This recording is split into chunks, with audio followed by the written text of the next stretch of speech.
Lord, எப்படி இருக்கீங்க? சந்தோஷமா இருக்கீங்களா? சந்தோஷமா இருப்பீர்கள் என்று விசுவாசிக்கிறேன். நம்மளுடைய பிள்ளைகளுக்காக நம்ம ஏறெடுக்கிற ஜபம் இன்றைக்கு எந்த வார்த்தையின் அடிப்படையிலனா ஏசாயா 43 அதிகாரம் 1வது வசனம். இப்பொழுதும் யாக்கோபே, உன்னை சிருஷ்டித்தவரும் இஸ்ரவேலே உன்னை உருவாக்கினவருமாகிய கர்த்தர் சொல்லுகிறதாவது, பயப்படாதே, உன்னை மீட்டுக் கொண்டேன், உன்னை பேசொல்லி அழைத்தேன், நீ என்னுடையவன். இன்றைக்கு நம்முடைய பிள்ளைகளுக்கு ஒரு ஊர்ஜிதம் வேணும். நான் கர்த்தருடையவள், நான் கர்த்தருடையவன் என்கிற ஊர்ஜிதம் வேணும்.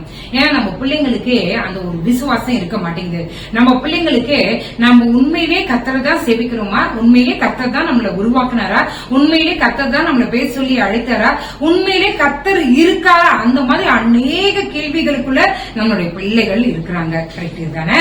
இன்றைக்கு நம்ம என்ன ஜெபிக்க போறோம்னா, ஆண்டவரே என் பிள்ளைகளை உருவாக்குனது நீங்க தான், என் பிள்ளைகளோட நீங்க இருங்க. ரெண்டாவது, ஆண்டவருடைய வசனம் சொல்லுது, பயப்படாதே, உன்னை மீட்டுக் கொண்டேன். எங்க பிள்ளைங்க எங்க எந்தெந்த இடங்களிலே என்னென்ன செயல்களில உங்களை விட்டு தூரம் போனாங்களோ எங்களுக்கு தெரியாதுப்பா. உருவாக்குனவங்க நீங்க, எங்க பிள்ளையை மீட்டு கொடுத்துருங்க. மூன்றாவது காரியம் என்னன்னா, உன்னை பெயர் சொல்லி அழைத்தேன். எங்க பிள்ளைகள் தாயின் கருவில் உருவாகும் முன்னே பெயர் சொல்லி அழைத்தவர் நீங்க தான். எங்க பிள்ளைகளை பெயர் சொல்லி அழைத்தவர் நீங்க தானே, நீங்க கூட்டிட்டு வாங்க. அது மட்டுமல்ல, ஆண்டவரே எங்களுடைய பிள்ளைகள் உம்முடையவர்களா இருக்கணும், நாங்களும் உம்முடையவர்களா. நீ என்னுடையவன் என்று வசனம் சொல்கிறது, நாங்கள் உம்முடையவர்கள் என்று எங்களுடைய பிள்ளைகள் மாத்திட்டி சொல்லணும். நாங்கள் கிறிஸ்து உடையவர்கள், நான் கிறிஸ்து உடையவள் என்று அவர்கள் சொல்லணும். நம்ம ஆண்டவரே இந்த வசனத்தின்படி எங்களுடைய பிள்ளைகளின் வாழ்க்கை இருக்க உதவி செய்ய சொல்லி ஆண்டவரை நோக்கி பார்க்கலாமா? எங்க நேசிக்கிற நல்ல பரமபிதாவே, அப்பா, எங்களுடைய பிள்ளைகளை உருவாக்கினவர் சிருஷ்டித்தவர் நீங்க தான்ப்பா. அதற்காக உமக்கு நன்றி. கொடுத்த பிள்ளைகளுக்காக உமக்கு நன்றி.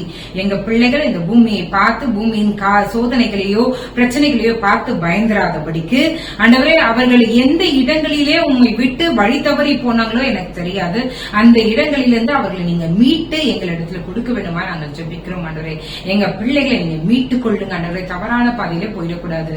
அது மட்டுமல்ல, எங்க பிள்ளையை பேர் சொல்லி அழைத்தவர் நீங்க தான்றதை அவர்கள் உணர்ந்து கொள்ளணும். ஆண்டவரே, அது மட்டும் அல்ல ஆண்டவரே, நீர் பேர் சொல்லி அழைத்தவர் மட்டுமல்ல, நீர் ஆண்டவரே அவர்களை உமக்காகவே நீர் உருவாக்கினீர் என்பதை அவர்கள் அறிந்து கொள்ள கிருபை செய்யுங்க. ஆண்டவரே, அப்பா, இதற்காக ஜெபிக்கும் போது யார் யாரையோடு இணைந்து தனக்காகவும் ஜெபிக்கிறாங்களோ ஆண்டவரே, நாங்கள் ஆண்டவரே உம்முடையவர்கள், உம்மாலை உருவாக்கப்பட்டவர்கள், ஆண்டவரே உம்மாலை மீட்டுக் கொள்ளப்படுகிறவர்கள், பட்டு கொண்டவர்கள். ஆண்டவரே, எந்த விதத்திலும் உண்மை விட்டு ஆண்டவரே நாங்கள் நகர்கிறவர்களா இல்லாதபடி உம்மோடு இணைந்து செயல்படுகிறவர்களா நீர் எங்களையும் எங்களுடைய பிள்ளைகளின் வாழ்க்கையை நீங்க வைங்க. அப்பா, நீரே காத்துக்கொள்ளும், வழிநடத்தும். காலை எழுந்து உன்னை நாமத்தை மேன்மைப்படுத்துங்க. மீட்பர் இயேசுவின் மூலம் ஜெபம் கேளும் நல்ல பரமபிதாவே. ஆமென், ஆமென், ஆமென். God bless you.